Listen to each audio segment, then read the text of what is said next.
everyone! Welcome to a special edition of Farm Talk, where we will only talk about Halloween and pumpkins.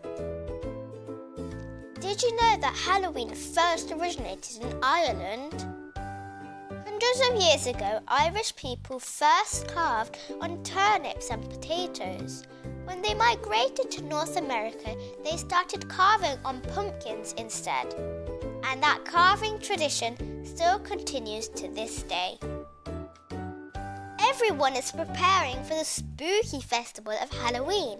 Shops are selling chocolates and candies, Halloween costumes and decorations, and pumpkin carving sets. And how can we forget the most important object? Plenty of pumpkins. But the shocking thing is, and I don't wish to be a spoilsport, I found out that around 30 million pumpkins are going to be wasted, discarded, or thrown away this year at Halloween. This is very disappointing and upsetting for me, as I have grown pumpkins and I know how much effort and care goes into growing these. Instead of carving pumpkins, this year we will celebrate the festival by going pumpkin picking and making delicacies from a variety of pumpkins that we pick. Now let me take you to the farm. While seated in the car, I definitely enjoyed looking at the autumn colours on the trees, but I did not enjoy being stuck in a traffic jam. It looks like the car in front of us is going to the same farm as us.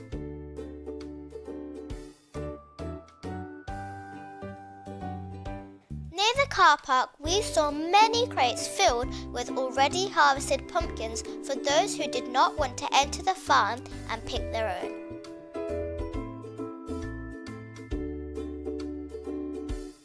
There were tiny ones, knobbly and warty ones, and ginormous ones. Look how big they are compared to my hands.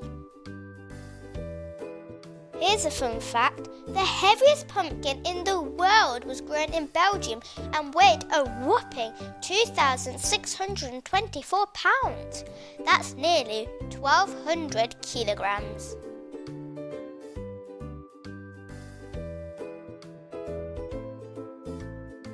Given pumpkins are heavy, we decided to get a wheelbarrow to put our pumpkins in.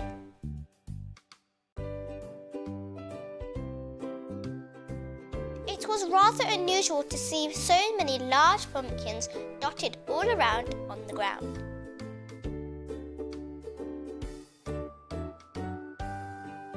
It was as if this farm magically sprouted pumpkins instead of flowers.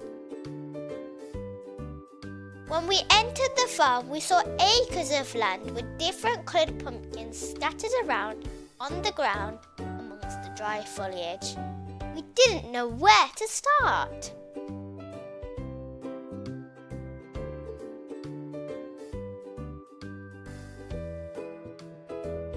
Every time we lighted a pumpkin, there was always a bigger and better pumpkin a few feet away. Nobody would have to exercise using weights, as some of these pumpkins make a perfect alternative to them.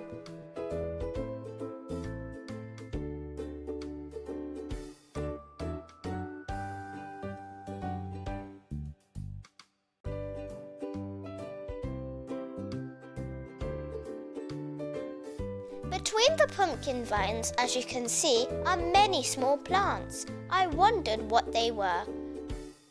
A quick chat with the farm owner revealed that these were unwanted weeds. We also got to know that there were so many of these weeds that it was almost impossible to remove all of them from these acres of land. And because they don't cause any harm to the crop, the farmers just let them be.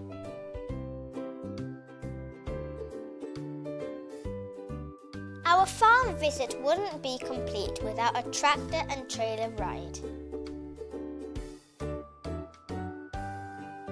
We also saw the other parts of the farm where the winter vegetables were growing.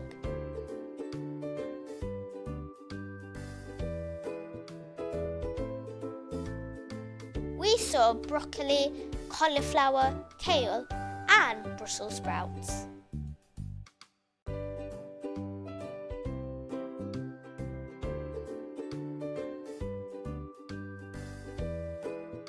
I was really excited about the kale as we were growing them at home. After spending half the day in the cold and windy weather, we weighed the produce, paid for it and visited the farm shop.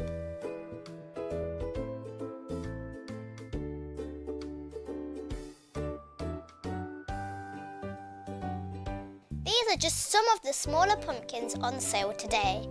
Here's a quick challenge. Can you count how many there are?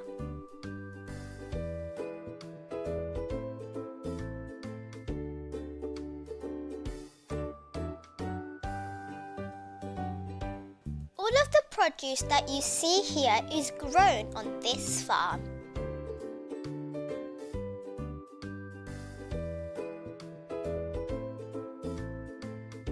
The shop also sells many other produce that is not grown on the farm but local people need. At the end of the farm trip, this is what my collection of pumpkins for Halloween looks like. Let me walk you through each of them. This one is called turban squash, but I like its name Turk's turban. As you can see, it's very much like a turban.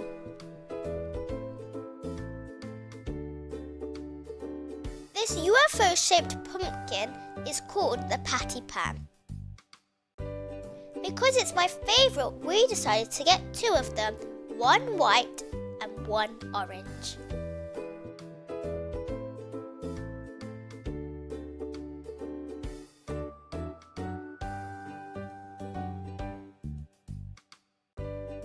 This is a spaghetti squash, and once cooked, the flesh inside pulls apart like spaghetti. I can't wait to have this delicious and healthy spaghetti.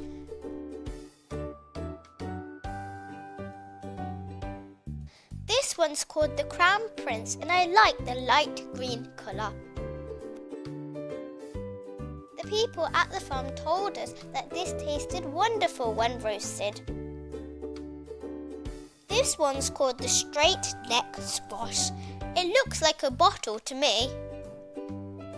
The skin looks really tough on this. And finally, the star of the show, the jack-o'-lantern. The name jack-o'-lantern is linked to the legend of Stingy Jack, who tricked the devil, and as a punishment, he was doomed to wander the earth with just a carved turnip and an ember to light his way. The pumpkins that we grew this year belong to this variety. And here they are. Don't they look amazing? With nearly 24 kilos of pumpkins, I look forward to eating all kinds of recipes with pumpkins as a star ingredient for months to come and do my bit in reducing the wastage. I'm sure you will do your bit too. Hope you enjoyed this video. Thanks for watching. Don't forget to hit the subscribe button, press like and share this video. Happy Halloween!